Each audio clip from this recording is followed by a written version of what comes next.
नमस्कार स्वीकार करें। आज हम खड़े हैं राप्ती नदी के किनारे। जी हमारे पीछे हमारे सामने नदी बह रही है और आज बात भी ऐसे ही मुद्दे पे करना था कि भारत देश में इस समय कई नदियां उफान पे है। सतलुज उफान पे है, कई जम्मू कश्मीर से जो नदियां निकलती वो उफान पे है। हम बात करें भारत में तो इस समय प्राकृतिक आपदाएं चरम पे हैं। जम्मू कश्मीर में आज हमारी बात हुई है, पिछले 10 दिनों से लगातार बारिश होते जा रहा है, बारिश बंद होने का नाम नहीं ले रहा है। जम्मू कश्मीर में, हिमाचल प्रदेश में, उत्तराखंड में, पंजाब में पूरी तरह से यहाँ के करोड़ों लोग बाढ़ से प्रभावित हो चुके हैं। सैकड़ों हाईवे बंद हो चुके हैं, सैकड़ों हजारों लोग फंसे हुए हैं, हाईवे बह गए हैं। तो इसमें सवाल यह उठता है, यह प्राकृतिक आपदाएं आई हैं या बुलाई गई हैं? तो साहब, यह प्राकृतिक आपदाएं आई नहीं है, यह प्राकृतिक आपदाएं बुलाई गई है। प्राकृतिक आपदाएं मनुष्यों के कर्मों के, जो मनुष्य की हरकत है उसकी वजह से आई है। जब आप पेड़ों की बेतहाशा कटाई करेंगे तो उसका परिणाम है यह। पेड़ जब रहते हैं तो धरती का बैलेंस बना रहता है। पेड़ रहते हैं तो पानी को संभाल के रखते हैं, पेड़ सोखते हैं, बरसात समय पे होता है। जब आप प्रकृति के साथ छेड़छाड़ करेंगे तो प्रकृति अपना रौद्र रूप दिखाएगी। प्रकृति को पता है कब कहाँ कैसे बैलेंस करना है। आप कितनी भी विकास की बातें करें, लेकिन विकास के नाम पे सिर्फ और सिर्फ विनाश कर रहे हैं। विकास के नाम पे सैकड़ों सैकड़ों साल पुराने पेड़ काट दिए जा रहे हैं। विकास के नाम पे आप विनाश की तरफ बढ़ रहे हैं। विकास के नाम पे आपकी उम्र जो थी मानव की, वो 10 साल 15 साल हमेशा कम होती जा रही, घटती जा रही है। साहब, ऐसा विकास किस काम का कि जो आपको स्वस्थ न रहने दे। एक चीज हम और कहना चाहेंगे, निज़ाम फाजिली का एक शेर है ना, जो लोग विकास के नाम पे सोचते हैं कि बहुत अच्छा कर रहे हैं, तो जलते घर को देखने वालों, फूस का छप्पर आपका है, आगे तेज हवा है, पीछे मुकद्दर आपका है। उसके कत्ल पर मैं चुप था, मेरा नंबर अब आया, मेरे कत्ल पर आप चुप हैं, अगला नंबर आपका है।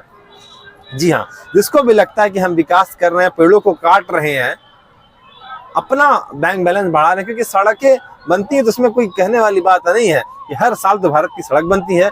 किस क्वालिटी से सड़क बनाई जाती है कि हर साल टूट जाती है। उसके बाद उस सड़क को बनाने के लिए हर साल सैकड़ों सैकड़ों पेड़ों की कटाई की जाती है, पेड़ों को कुर्बान कर दिया जाता है। जब आप पेड़ों की कटाई करेंगे तो प्रकृति अपना बदला लेगी। प्रकृति यही रूप दिखाएगी। प्रकृति बाढ़ ले आएगी, प्रकृति भूकंप ले आएगी। प्रकृति को पता है कब कैसे कहाँ बैलेंस करना है।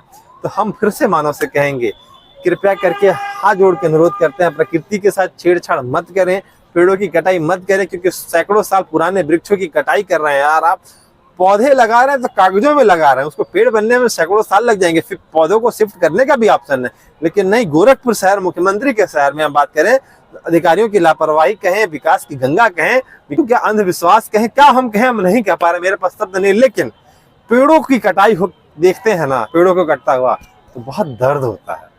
पेड़ जो होते हैं ना, वो प्रकृति के बच्चे होते हैं। कहा जाता है ना, एक वृक्ष जो होता है वो 100 पुत्रों के समान होता है। तो प्रकृति के साथ अगर आप ये छेड़छाड़ करेंगे तो प्रकृति ये हिमाचल प्रदेश से लेकर उत्तराखंड से लेकर यहाँ तक कि बिहार के भी कई जिले डूबने की कगार पे हैं। पंजाब का 23 राज्य डूब चुका है। तो अनुरोध है हमारा आप सभी लोगों। अच्छा, एक चीज और है, देश में बाबाओं की कमी नहीं है। बहुत सारे बाबा है, कहते हैं हिंदू ही खोजाओ, हिंदू खोजाओ, लेकिन ये बाबा जो लाखों लाखों कथा कहने का लेते हैं, करोड़ों करोड़ों, किसी ने बाबा ने तो आगे नहीं आया। कोई बाबा तो नहीं कहा कि पंजाब की जनता पूरे देश के लिए हमेशा खड़ी रहती है, पंजाब के सिख सरदार पूरे देश के लिए हमेशा खड़ी रहते हैं, कोई भी आपदा आती है, लेकिन अब कोई उनके लिए आगे नहीं आ रहा। अच्छा, उससे कमाल की बात है, हमारे प्रधानमंत्री जी करते, उनके खुद के घर में आग लगा हुआ है, उनका खुद का घर, उनका खुद का देश डूब रहा है। इस समय साहब चाइना की, तंजानिया की, तो जापान की कहाँ कहाँ यात्रा करते हुए दिखा रहे हैं। अच्छा, भारत की मीडिया आपको इससे नहीं रूबरू कराएगी। भारत की मीडिया आपके बाढ़ की तस्वीरें नहीं दिखाएगी। भारत की मीडिया या बाबाओं की हरकत नहीं दिखाएगी। भारत की मीडिया तो दिखाती है कि मोदी जी जापान चले गए, मोदी जी रसिया के राष्ट्रपति के साथ बैठ रहे हैं।